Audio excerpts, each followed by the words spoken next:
So as we look at Hess's law problems like this, what we want to do is first analyze the equation that we're given. We're told that we want to know about the energy associated with C2H4, with F2, with CF4, and with HF. Obviously, we did this in a previous problem as well, and we're going to want to see how similar or different this is as we put it together here. So we have several equations down below.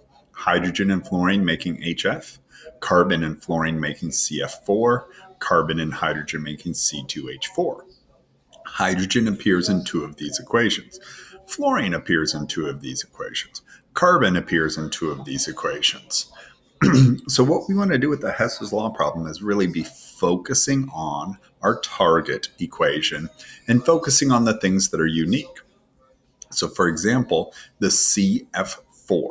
Now I just kind of arbitrarily chose that. You can go in order. You can go from top to bottom or from left to right here. But the CF4, I need to know how much energy is associated with making 2 moles of that. The only equation that tells me about CF4 is this second equation. This tells me how much energy is associated with making 1 mole of it. So right down here, you can see that I have doubled that equation because I want to know about making 2 moles of CF4, and I only have an equation related to 1 mole of CF4. I have to double that.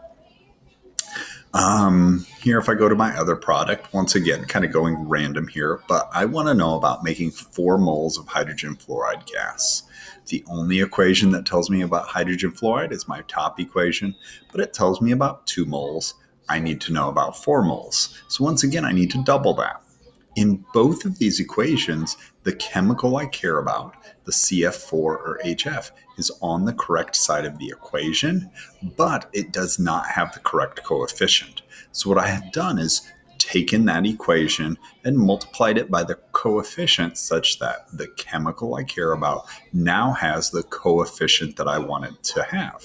When I multiply an equation by coefficients, I have to multiply my delta H by those same coefficients, is how these values came about. I rounded off a little bit here for sig figs, which you may notice that and that are not perfectly double, and that's why. Right here, this was C2H4. This is the only equation that gives me any information about C2H4. But here, this is telling me how much energy is released when it is produced, or overall the production of it. I want to know about it as a reactant. So right here, I have indicated that I needed to reverse that reaction. So I've taken that and reversed it, which changed this from a endothermic 52 kilojoules to an exothermic negative 52 kilojoules. The other piece to this is I kind of ignored fluorine. F2 is obviously important to this reaction as a reactant, and it also appears in multiple reactions here.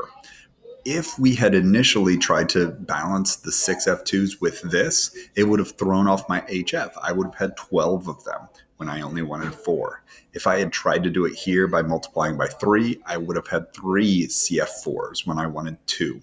So when I notice that one of the chemicals in my target equation appears in multiple equations, I always deal with all other reactants and products first, and then at the end confirm that it adds up.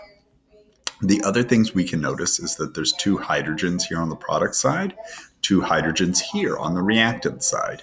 Breaking up 2 hydrogens and making 2 hydrogens would absorb and release the same energy. Same thing with my 2 carbons as reactants and my 2 carbons as products. So I confirmed that not only does everything add up to my target equation, but everything cancels to my target equation. So I am looking for each chemical in whatever equations they appear in. Any chemical from the target that appears in multiple equations I deal with last. Anything I have to do to a chemical, a reactant or product to make it match the target equation, whether it's reverse or change the coefficient, I do the same thing to the delta H value. After I confirm that adding up all of the equations gives me my reaction, I add up all my delta H's and do the same.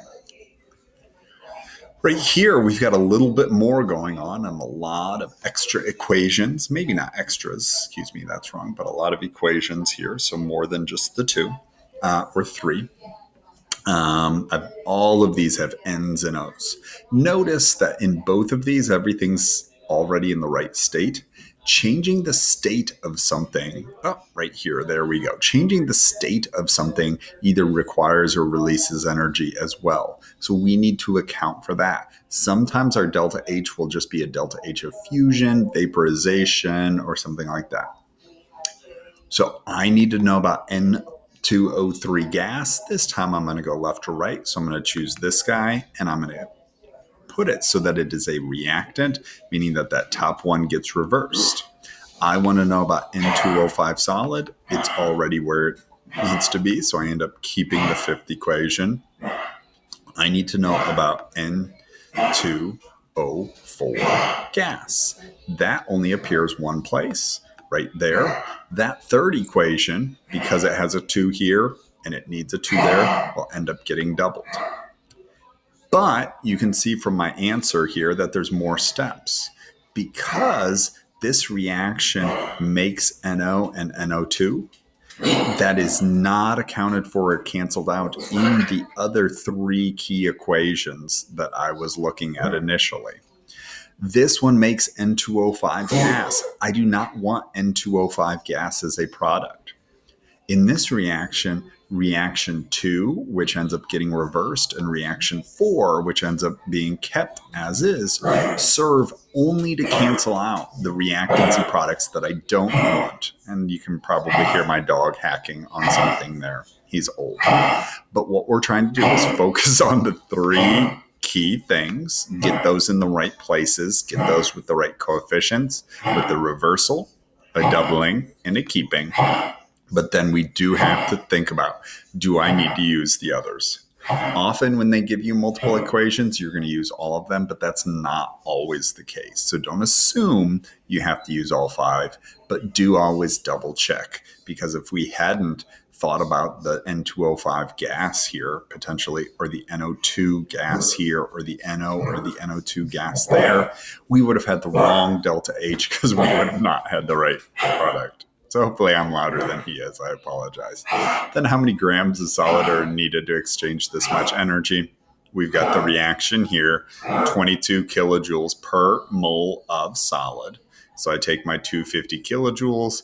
Every 1 mole of solid would release 22 kilojoules. And then I've got the molar mass. So previously, we did a grams to moles to kilojoules. We can also use a kilojoules to moles. Once again, the balance or the delta H connecting to my balanced equation and then using my molar mass. So some stoichiometry concepts.